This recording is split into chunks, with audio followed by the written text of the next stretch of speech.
Did you ever notice that why are we so confident when we are in the state of asking questions or else when we are the teachers? According to this mostly asked question, there are psychologists named Desi and Ryan. They both are researcher and also the psychologist. So depends on this mostly asked question that why are we so confident when we are in the state of asking questions or else we are the teachers.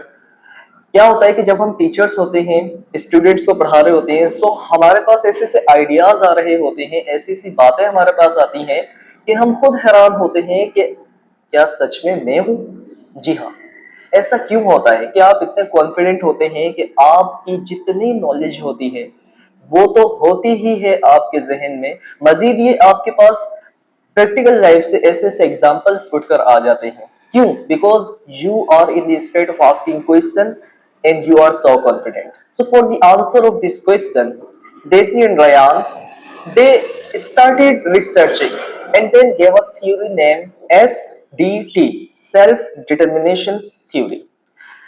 SDT, self determination theory, इसी बात को वाजह करती है कि इंसान जो है ना वो जब बहुत ज्यादा कॉन्फिडेंट होता है तो वो बहुत कुछ कर सकता है और इंसान को कॉन्फिडेंट होने के लिए कुछ चीजों का होना जरूरी है।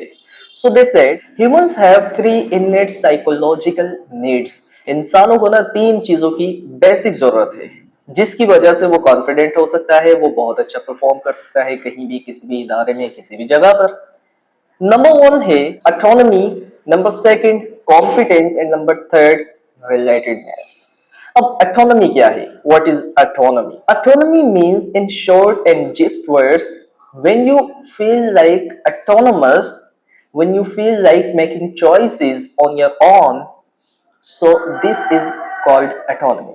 autonomy यही है कि आपके पास इख्तियार हो चॉइस बनाने का कि आया ये काम मुझे करना है, ये लफ्ज मुझे कहने हैं, ये एग्जाम्पल मुझे देना है या नहीं देना है, यहाँ मुझे जाना है या नहीं जाना है।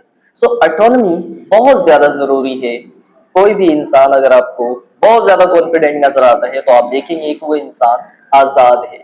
आजाद इन अ वे कि वो अपनी चॉइस बनाना जानता है, वो ना कहना जानता है, वो हाँ कहना जानता है। ओके, नंबर सेकंड पर आता है competence. Competence means feeling effective and capable. कहते ना कि अपने ऊपर भरोसा रखो, believe in your self, believe in Allah, believe in God, believe in your capabilities. ऐसा हमें कहा जाता है ना, मोटिवेशन दी जाती है। वो इसी वजह से दी जाती है कि जब आपके पास कॉम्पिटेंस होगा ना किसी चीज का, if I take my example, वो यही है कि I am the teacher of English, and this time I am in front of the mobile video recording camera. Okay, so I'm feeling so much confident and also I have competence. I know that my words and the knowledge which I am going to share in this video lecture are very effective. How? मुझे पता है कि जो अल्फाज मैं भी यहाँ अदा कर रहा हूँ वो मेरी अपनी मर्जी से अदा हो रहे हैं। मैं चाहूं तो इन अल्फाजों को चेंज कर दूं, रद्द बदल कर दूं। As you can just imagine कि मैं अभी क्या कर रहा हूं, what I am doing right now, कि मैं कोड स्विचिंग कर रहा हूं and some time code mixing कर रहा हूं। मैं कभी उर्दू में बात कर रहा हूं, उर्दू में एक्सप्लेनेशन दे रहा हूं, कभी अंग्रेजी में दे रहा हूं, कभी उर्दू में बात करते करते अंग्रेजी के अल्फाज इस्तेमाल कर रहा हूं। So this is called my choice, I am autonomous. मेरे पास इख्तियार है। कॉम्पिटेंस क्या है कि मेरे पास जो नॉलेज है वो बहुत ज्यादा इफेक्टिव है और मैं इसे इफेक्टिव वे में दे सकता हूँ प्रैक्टिकल एग्जांपल्स के साथ। लाइकवाइज नंबर थर्ड पे आता है हमारे पास relatedness. What is relatedness? Relatedness means when you feel connected to the person whom you are talking to. For example, I'm talking to the public who are going to watch my video. Okay, so मैं relate कर रहा हूं ना, मुझे पता है कि ये जो वीडियो है ये मेरे व्यूवर्स तक, मेरी ऑडियंस तक पहुंच जानी है, उन्होंने इसको सुननी है। क्यों? क्योंकि बहुत ज्यादा काम की वीडियो है। सो इसी वजह से मैं ये कह सकता हूं कि मैं रिलेटेडनेस में।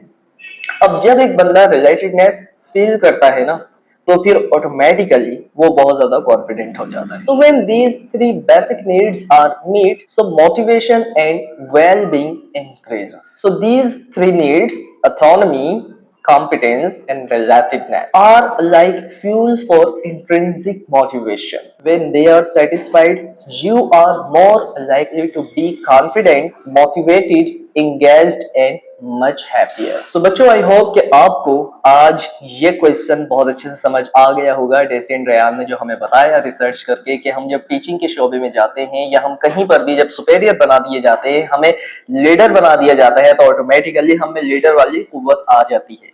हम जिस भी स्टेट में होते हैं हम वैसे हो जाते हैं. हमें अगर हम स्टूडेंट के रूप में हैं, हमें पता है कि हमारे टीचर ने हमारे पॉइंट ऑफ व्यू को एक्सेप्ट उस अंदाज में नहीं करना. अगर वो एक्सेप्ट करेगा तो उसे अपना ईगो हर्ट होता हुआ नजर आएगा. ये चीज होती है बहुत से टीचर्स में, लेकिन हर टीचर में ये चीज नहीं होती.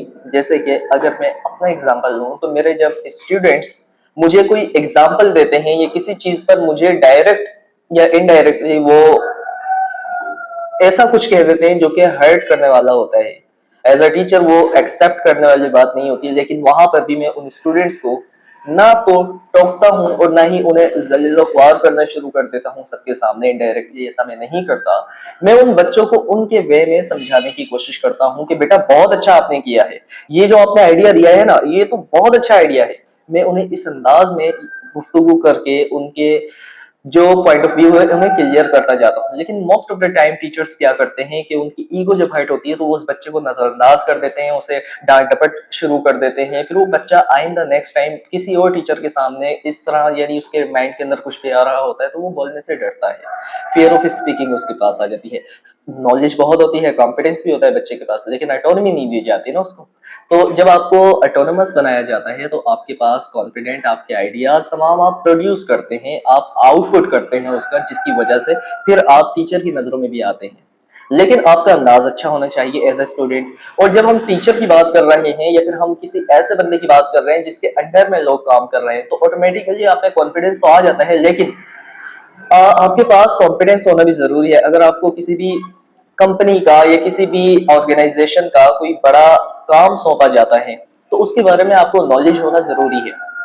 अगर आपके पास नॉलेज नहीं है, आपको ऑटोनॉमी दे दी है, आप ऑटोनोमस हैं, तो आप कभी भी कॉन्फिडेंट नहीं हो सकते, क्योंकि ये तीन चीजों का होना जरूरी है. ऑटोनोमस है आप, ठीक है, बहुत अच्छी बात है. कॉन्फिडेंस होना भी तो जरूरी है उस चीज के बारे में या उस स्किल के बारे में या फिर उस पोजीशन के बारे में, ताकि आप उस स्टेट में जाकर बहुत अच्छा परफॉर्म कर सकें. एंड नंबर थर्ड, रिलेटेडनेस होना चाहिए कि आपके अंडर में जो काम कर रहे हैं आप उन्हें नजरअंदाज ना करें, उनसे एक राब्ता कायम करके रखें. उनके उनके और आपके बीच में कम्युनिकेशन गैप नहीं होना चाहिए. ठीक है, वो डरे ना आपसे सवाल करते हुए, वो कुछ पूछते हुए आपसे ना डरे. तो आप में इतनी फ्लेक्सिबिलिटी होनी चाहिए. सो टीचर हो या कैसे भी आप किसी भी पोजीशन पे हो, रिलेटेडनेस होना जरूरी है, बाहमी ताल्लुक हो, कनेक्शन जुड़ा हो आपका. ठीक है, तो ये तीनों चीजें जब बेसिक नीड्स आपस में मेट करती हैं तो फिर आप बहुत ज्यादा कॉन्फिडेंट भी हो जाते हैं और आपका दिमाग उस एक दिशा में काम करना शुरू कर देता है, उस रास्ते पर चलना शुरू कर देता है जो कि कामयाबी का रास्ता होता है. सो आई होप आपको बहुत अच्छे से ये तमाम चीजें समझ आ गई होंगी. मिलते हैं नेक्स्ट वीडियो में. जब तक अपना ढेर सारा ख्याल रखिएगा. अल्लाह हाफिज.